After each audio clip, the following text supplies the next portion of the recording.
So we're going to review every MCU movie until Infinity War. There's probably like around 20, but as you can see up there, there's some that haven't come out Blu-ray yet, but this is a series where we're going to review every movie until Infinity War, and we're starting off with Iron Man because it's the first movie. The shadows are calling us out.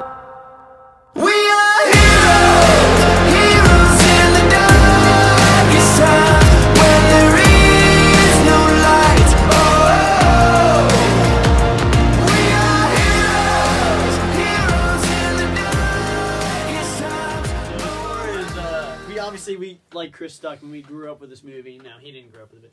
We grew up with this movie, and obviously we both liked it, but... Yeah, this used to be like my favorite superhero. It used to be like his favorite was the Hulk, mine was Iron Man. Yeah, we had a rivalry where... I mean, it seems it's been 10 years now, since it was 2008 when this movie came out. It's 2018 now, so... Yeah, Infinity War is going to serve as the 10 years, and as far as that, we really liked this movie when we were young, and it's obviously we still both like it right now. So, as far as... obviously, the action in this movie is really good. The obviously Iron Man as Robert Downey Jr. as Iron Man is perfect, and I can't picture anybody else as Iron Man.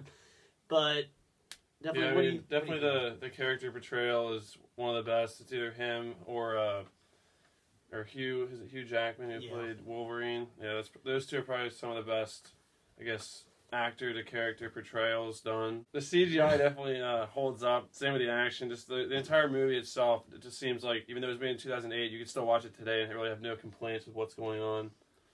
Yeah, but the one thing, the casting in this movie, the like Happy and Pepper, they've stayed the same from this movie. And then there was Paul Bettany, but actually War Machine in this movie was the different actor, which I was honestly fine with both. I don't think one's way better than the other, but.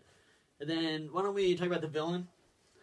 I mean, he's not like a great villain. Yeah, the villain in this movie, not sure exactly what his name was. I just know he was I think he was friends with Tony Stark. Yeah. He's kind of a rich guy. I think he's probably I kind of need to rewatch it. I haven't really watched it in that. It's Ironmonger, that's just his name apparently. Just before he was in his suit, he seemed like kind of an arrogant guy who was kind of jealous that Tony Stark was basically making all this money off of this invention. I guess he kind of had it already. He tried to do it before and he didn't do it as well, I guess.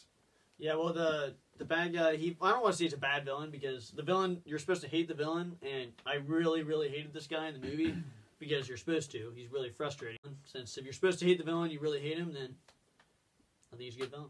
It was definitely a good movie to kick off the MCU, because at that point, I don't think anyone really knew that they were going to even have an MCU. It was more of just a standalone. So it's a movie that really stands on its own. You don't need to... Like, at that point, it was just a great movie, not even knowing that it connected into, like, all these different worlds. Yeah, and I don't even remember... I don't think we actually saw this in theaters. I guess we did, but I don't remember. It was so long ago. But I obviously remember. We did. I just don't remember it. So I don't even know if we stayed for the end credit scene. I know people are probably going to kill us for that, but it's probably one of the biggest end credit scenes, and we didn't stay for it. But that was when I was, like, 5, so... I was like 8. So as far as we said our possible, we can list more positives. I mean, obviously I think it was really how he's able to build a suit, and his companion in the cave, which I don't really know his name. It was definitely a good character arc. Really, just at the beginning, it's just really. I mean, he's always kind of had like a confidence and arrogance to him, but in the beginning, it was definitely more. I guess it was kind of irritating because he just kind of acted like he knew everything. He was the best. And it kind of took him getting taken captive by the terrorists. Like, he wasn't above everybody. That he was brought down to earth. Like, so he did have weaknesses. He wasn't perfect. He got captured. It wasn't like it was his world and he was just owning everything. Yeah, which is why he really got brought down to earth there when he got taken in by the terrorists. Yeah. So the negatives, as far as negatives, I mean, honestly, I can't really think of any. I mean, this movie. That's why I would say. I mean, it's hard to take off points for a movie you can't find negatives for. I can't really think of any negatives, and we're going to have to cut this because there's got to be a negative somewhere. See, some of the negatives, I guess I could say... Actually, the negative, it's not really a negative, it's a complaint that I have. It's with every movie universe out there, is when you have actors play someone, and then you have to switch the actors. It's kind of disappointing that they started with the War Machine or character that they chose, just because if they could have started with the other guy, then that would have stayed true throughout all the movies, and that's just a little bit irritating for people that want to like follow the story. It's the same thing with like the Hulk or like Batman. If he decides to stop playing it, and they just have to just replace it with a brand new actor, it's just a kind of frustrating thing because it's just not. It's not the same in all of them. Yeah, and I guess you can't really put that on this movie. You should put it on the next one. And then also, I mean, the humor is either. If you went in this movie, like, obviously the humor, I think, works in almost all the movies. I mean, there might be a joke here or there that doesn't work, like, completely, but I guess if you were going to this movie thinking it to be, like, completely serious and you may not have liked it, but I thought the humor mixed in pretty well. There might be a joke here that I didn't agree with, like, having a joke at that point, but that's kind of his character is supposed to be making, like, quippy remarks and stuff like that. So, we're going to get to our grade. We're going to grade out of 10. So... I would probably give this movie just because it was probably like the first superhero movie that I can remember watching, even though there's obviously movies before that.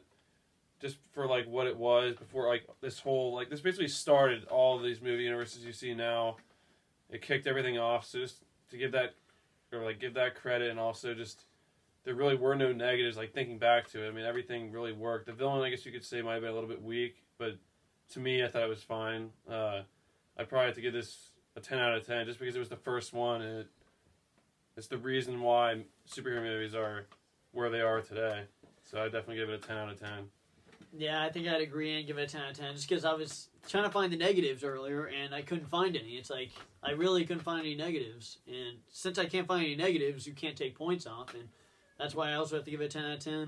When we saw these movies, everyone wanted to be Iron Man coming out of this movie. Like, I mean, after he goes through and kills all the terrorists and stuff, you know everyone is thinking, if we can have that, that'd be awesome. And I mean, it was definitely a revolutionary movie. Yeah, definitely seeing the terrorists, that whole part was awesome, because I always thought about what it would be like to have a superhero or something go over there and light them up like that. Yeah, and that's another reason why the Iron Man 3, which this isn't that review, but how they teased that he was going to go after the terrorists again, and they didn't. I think that, because of how well they did in this movie, is probably why people were so angry at that movie. Yeah, we'll get to that one when we get to that review. That was our review of Iron Man. This is a series leading up to Avengers Infinity War, where we're going to try to review every Marvel movie, MCU movie, and actually, I think we're going to review Pacific Rim too, because at some point we'll mix in there as like a special edition. But yeah. This is all these reviews we're going to do for all these past movies will be kind of like quick reviews, just because they've already been out, and we're trying to just catch up to the new releases, like obviously Infinity War, which is the series leading up to. There's Black Panther, there's Ant-Man and the Wasp. There's one more I'm not thinking of right now, but that's what this series basically is. Up next is Incredible Hulk, which is one of my top 5 favorite movies of all time. But until then, we'll see you guys in the next movie review. Bye, guys.